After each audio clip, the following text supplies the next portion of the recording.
Sit right back, the time is now. Tammy's gonna show you how to cook it up like Mama used to do. Well, she makes it easy, she shows you tricks. Before too long, get all real quick, and the all-star of the kitchen.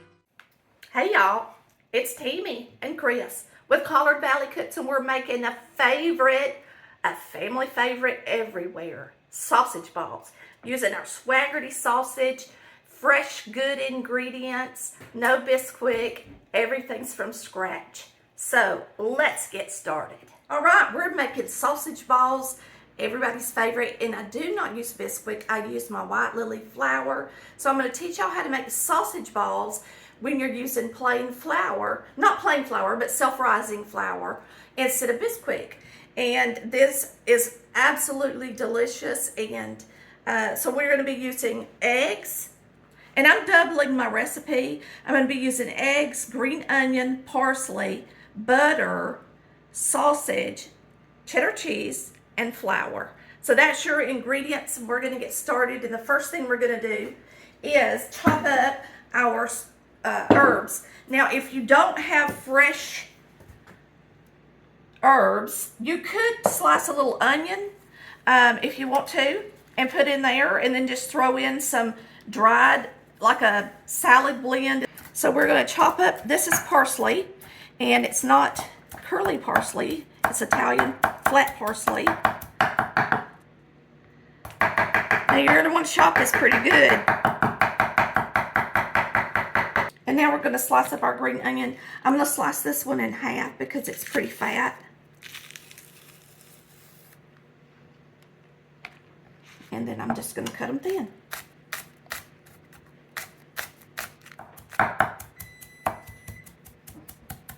You're going to preheat your oven to 350 degrees.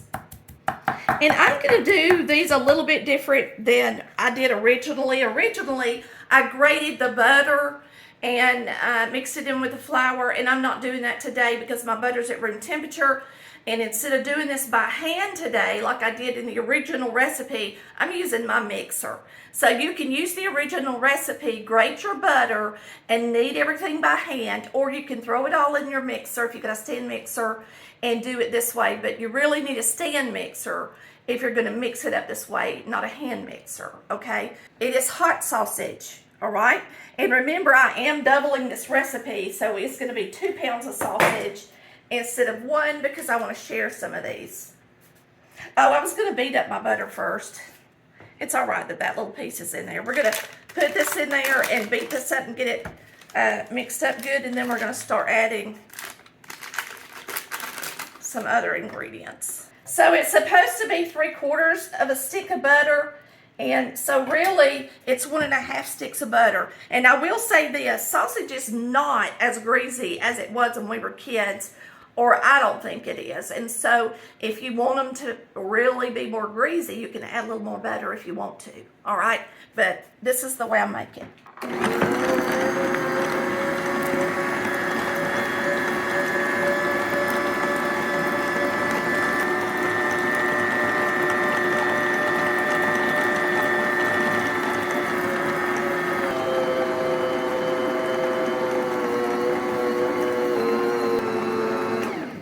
Okay, the butter's in there, the sausage is in there. The next thing I'm going to add is the eggs and the spices. And remember, if you don't have these fresh herbs, then use some out of, like a salad blend or any kind of blend of herbs that you want.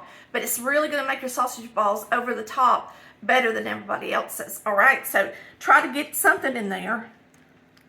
And here's the eggs. Yes, using our mixer is a lot easier than doing this by hand. Now, I tell you 3 tablespoons, and you can tell I'm going overboard because the more you put in there, to me, the better it is.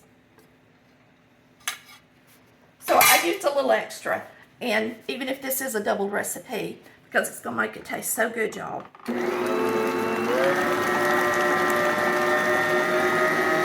Okay, the last thing we put in is the cheese. So now we're going to add our flour, and it's 4 cups of flour. And I am using self-rising white lily flour. 4 cups. Oh, I got a cup in here already. So this recipe is in our volume 2. And I am doing it a little different, like I said, because I'm using my mixer, which makes it easier, really. And then Chris is going to help me roll them.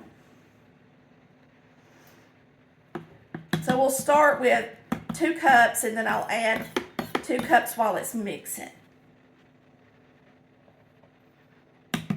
My local Winn-Dixie, the one in St. Mary's, doesn't have bleached white lily self-rising. They only have unbleached. But you can use either one, of course.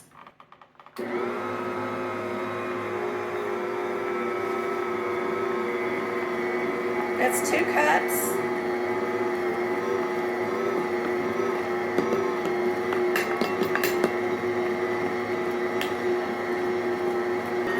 Now this is a big batch of sausage balls, y'all. So if you've got a smaller mixer, this is a large capacity mixer.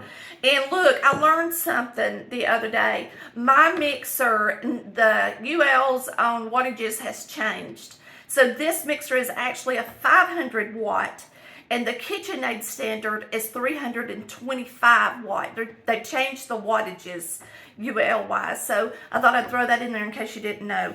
And I looked at the 6-quart KitchenAid that has the crank, and it didn't even give me a wattage on the motor. So I'm thinking, and I did go to the KitchenAid site, I'm thinking it probably has the same motor as the other one, so it's probably 325. So remember, this motor is a large motor.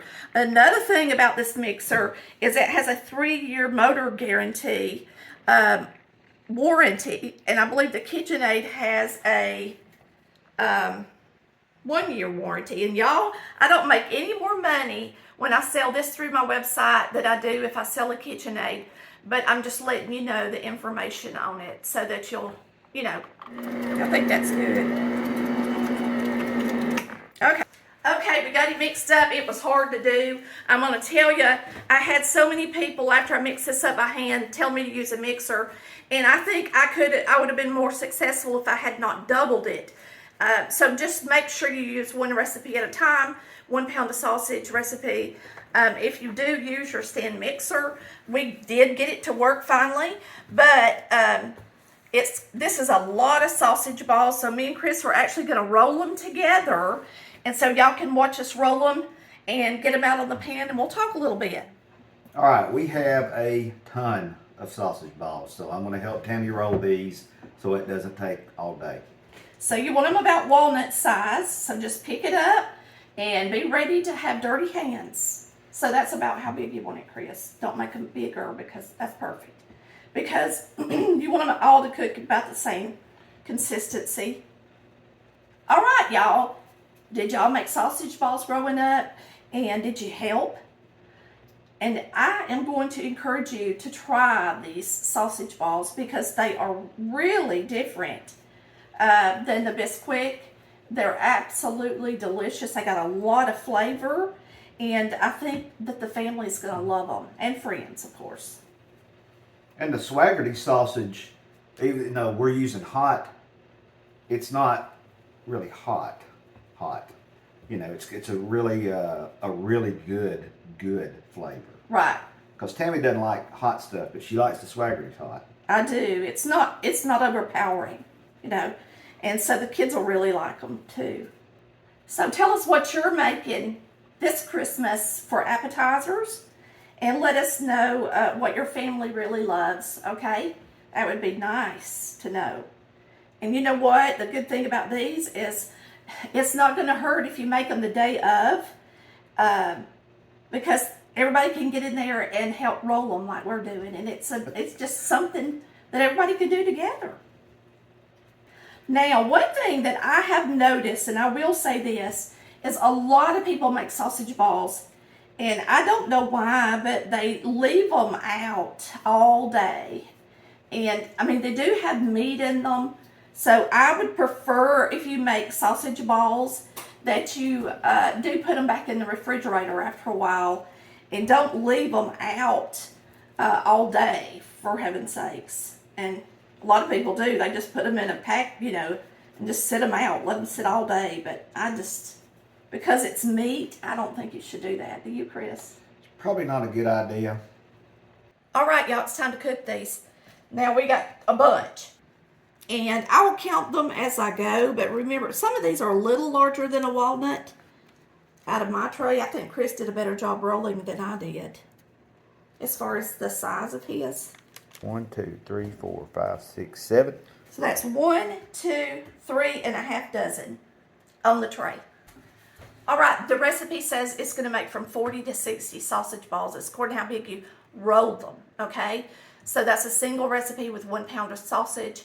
And we are going to cook these at 350 degrees for 25 minutes, okay? And so we're going to get these in the oven, and yummy.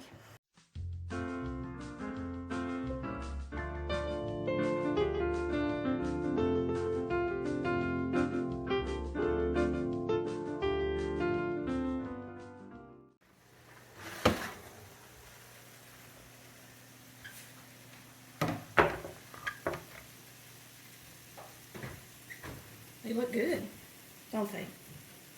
Yummy. Listen to them sizzle.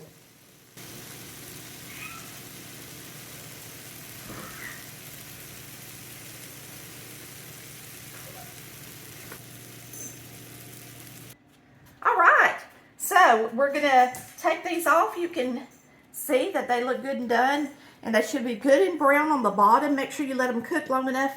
And if you'll notice in that time lapse that we did, you can see the puff up and rise, and that's that self-rising flour expanding, and that helps you know that they're getting done too. All right, so we're gonna get these on this tray, and then I'm gonna give them a taste, and they're gonna be really delicious. Go ahead and put them up here and let them start cooling off so that I can start another batch.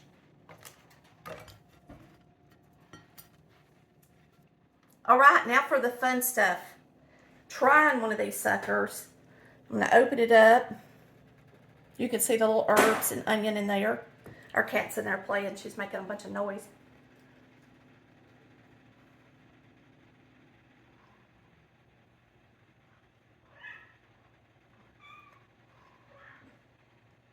I love sausage balls. And to me, they're better when they're cooler. But they're delicious. Yummy yum. Y'all are gonna love these. These are so good. They're not hot. They are just delicious. And so Swaggerty's hot sausage is the best. All right? Y'all give these a try this year and make them from scratch like we did. And I can guarantee your family is gonna be like, man, these are good sausage balls. So we hope you have a Merry Christmas. And come back and see us at Collard Valley Cooks, where we cook like our mamas did. Bye, y'all. We love ya. Cooking time, it's over now. Tammy, she just showed you how to cook it up like mama